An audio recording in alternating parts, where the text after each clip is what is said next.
Olá, amigos, sejam bem-vindos a mais um vídeo do meu canal. Eu sou o Lucas Knaip e vamos falar sobre o Brasileirão. O Atlético Paranaense venceu o Flamengo fora de casa por 3-0. Olha que vexame, que papelão por vários motivos diferentes, né? Pela cotovelada do Gabigol, também pelo fato de que o time foi extremamente mal escalado com improvisações difíceis de explicar. E assim, a gente tem que lembrar que o São Paulo é um técnico que chega do exterior com estofo, né? Eu vi muita gente dizendo que ele era melhor que o Jorge Jesus, jornalista, não tô falando só de torcedor que tá recebendo o técnico falando, né, que, olha, esse cara aqui vai fazer um trabalho melhor do que o Jorge Jesus. Não, teve jornalista falando que ele era melhor técnico. E assim, esse cara que para alguns era melhor que o Jorge Jesus levou um nó tático do Wesley Carvalho, que era auxiliar do Paulo Turra e foi efetivado.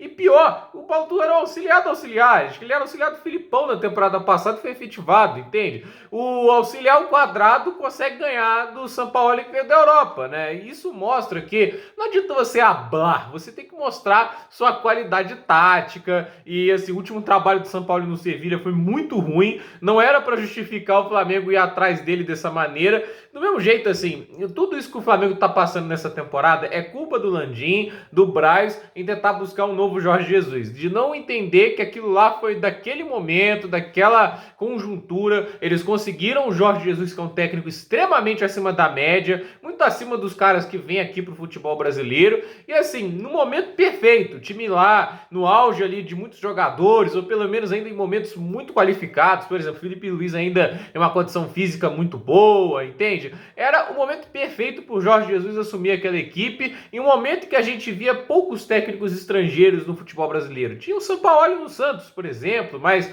no contexto geral, era muito poucas equipes bem treinadas. Na época, o Palmeiras era treinado pelo Mano Menezes, nem é o Abel Ferreira. Hoje a gente tem Vojvoda, Kudê, tem o Abel Ferreira, entre vários outros técnicos estrangeiros. Hoje, até mais da metade dos treinadores no futebol brasileiro são estrangeiros, não são mais brasileiros, né? Era uma conjuntura completamente diferente, era um elenco do Flamengo diferente, né? E assim, os caras ainda acreditam que podem replicar aquilo, e simplesmente não dá. E não importa quantas pancadas eles recebem, eles não aceitam isso, né? Tinha um trabalho interessante com o Dorival no passado, e assim, eu não sou daquelas pessoas que acham que o Dorival ia continuar dominando o futebol brasileiro, porque hoje o São Paulo perdeu também, não vem jogando bem. O São Paulo já tem um tempo que não ganha no Brasileirão, não é um trabalho perfeito. O Dorival não é um gênio, mas as coisas estavam funcionando e ele entendeu bem o elenco, né? E assim, o Sampaoli não entende esse elenco, fica testando formações diferentes, e hoje, para mim, ele chegou no ápice, né, das loucuras dele. Primeiro porque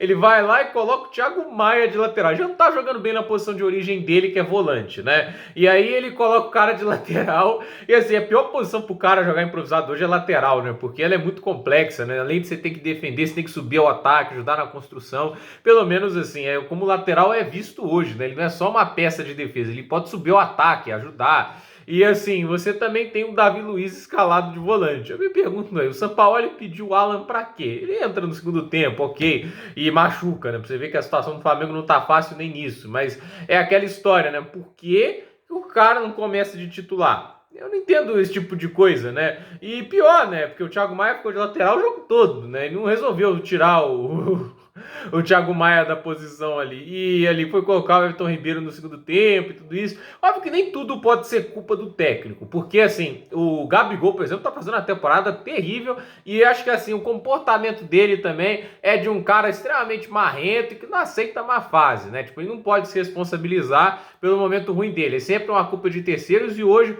mostra um pouco do mental fraco que ele tem em vários momentos nesse tipo de situação, né? Que o cara vai utilizar-se do temperamento dele, e aquela cotovelada ali é criminosa, não à toa ele é expulso, né? E assim, a gente tem que falar também uma coisa que é pouco comentada, é a formatação desse ataque também, né? Tipo, era o Gabigol, o Pedro e o Everton, já dois centroavantes e um ponta, né? É assim, o cara não consegue, porque não escalou só dois centroavantes. Eu entendo que havia desfalques, alguns jogadores não puderam jogar, mas pelo amor, né? Vamos fazer ali, né, uma estrutura que seja mais coesa, né? Mas é aquela história, um técnico teimoso que gosta de inventar e assim nunca vai se adaptar às mudanças, sempre os jogadores têm que se adaptar à ideia dele. E assim, o Flamengo é um time que já mostrou nesses últimos anos, né?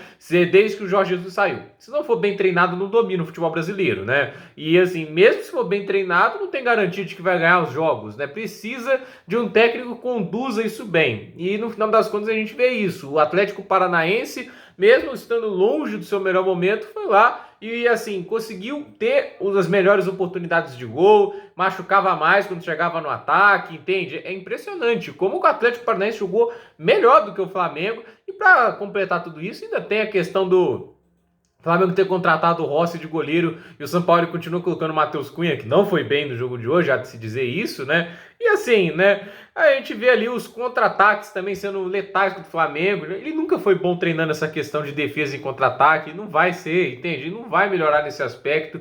E assim, a gente vê isso, né? 3-0 vai completar um pênalti nos momentos finais, só para vir ali um 3-0. E olha, o Vitor Roque nem jogou. Eu acho que isso tem que ser dito. O Vitor Roque não jogou. O atacante do Atlético Paranaense era o Pablo. Imagina se tivesse o Vitor Roque. 3-0 sem o melhor jogador da equipe. É impressionante assim o que o Flamengo passou hoje. Um vexame. E se o São Paulo não for demitido, aí o Rodolfo Landim tá exagerando em sua teimosia, né? Já sabe, assim, quem acompanha o canal sabe minha opinião. Acho ele um péssimo presidente que acaba sendo beneficiado pela estrutura privilegiada montada no Flamengo pelos seus antecessores, tanto o Fred Luiz como o Eduardo Bandeira de Mello. Eles fizeram a estruturação financeira que permitiu que o Flamengo hoje tivesse, assim, finanças muito superiores a todos os seus concorrentes. O único que poderia bater de frente por ter uma quantidade de torcedores pela próxima, né, não similar, assim, acho que o Flamengo ainda tem mais, é o Corinthians. Mas o Corinthians só é gerido por gente idiota, né? É o André Sanches, aí agora tem o Duílio. Então, assim, é aquela história, né? O Flamengo teve boas gestões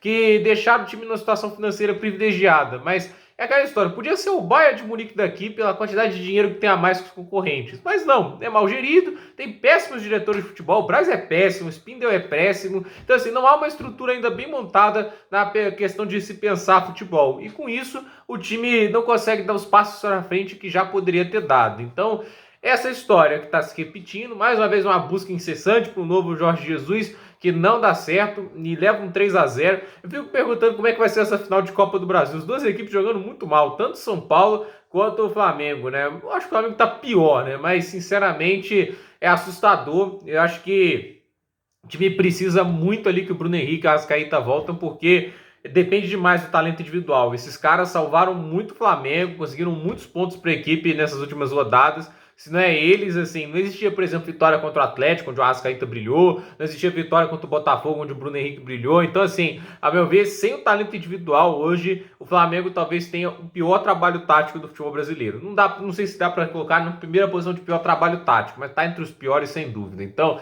gente, por esse vídeo é isso. Dúvida nos comentários, deixe seu like, se inscreva no canal, compartilhe esse vídeo e até o próximo vídeo.